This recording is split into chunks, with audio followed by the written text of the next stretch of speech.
இல்லையா இப்ப நம்ம தமிழ்நாட்டிலேயே ஒரு நேர்மையற்ற ஒரு அரசியல் மோசடி கும்பல் ஊடுருவி ஒரு அமைதியான ஒரு சித்தாந்த அரசியல், அறிவு சார்ந்த ஒரு தத்துவ அரசியல் நிலவி வந்த ஒரு அமைதியான இந்த தாய் தமிழ் மண்ணை இந்த வடநாட்டு கும்பல் சில சூழ்ச்சிக்காரர்களால் இது போன்ற நடிகர்களை எல்லாம் ஏவி அல்லது அல்லது இது மாதிரியான ஒரு அரசியல் தொடர்பில்லாத நபர்களை கருவியாக பயன்படுத்தி சமூகத்தில் பதட்டத்தை உருவாக்குவதற்கு இதை கட்டாயமா திட்டமிட்டு செய்கிற ஒரு மிகப்பெரிய சதி.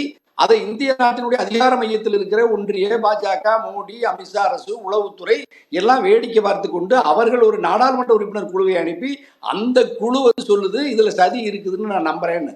அதுல போய் நீ பாஜக முன்னாள் தலைவர் தேசிய செயற்குழு அண்ணாமலை ஓடி போய் சொல்றாரு, ஒரு அம்மா சொல்றாங்க கத்தியெல்லாம் வச்சிருந்து குத்துனாங்கன்னு. அதை போய் அவர் ஆங்கிலத்துல அந்த அம்மா சொல்றாரு, அந்த அம்மாவுக்கு ஏற்கனவே இருக்கிற அது சொல்றாங்க.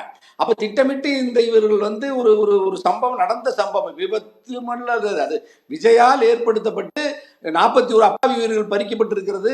அப்பாவி மக்கள் உயிர்கள் பறிபோனதற்கு காரணமாக இருந்த விஜயை குற்றவாளியாக பாஜகவோ சங் பரிவார அமைப்புகளோ காட்டல. அதே மாதிரி இப்ப அண்ணா திராவிட முன்னேற்ற கழகத்தில் இருக்க எந்த அணியும் காட்டல.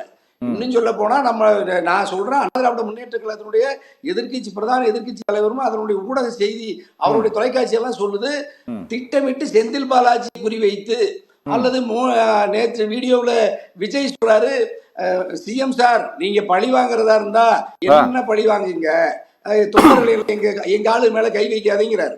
அப்படின்னா என்ன, சிஎம்ஐவே இவருக்கு அக்யூஸ்ட் ஆக்குறாரு. அந்த சின்ன பையன் அந்த ஒரு சைக்கோ மாதிரி ஒரு மனநலம் பாதிச்ச ஒரு பையனை ஒரு கட்சி தலைவனாக்கி எப்படி ரஜினி கொண்டு வர முயற்சி பண்ணாங்க.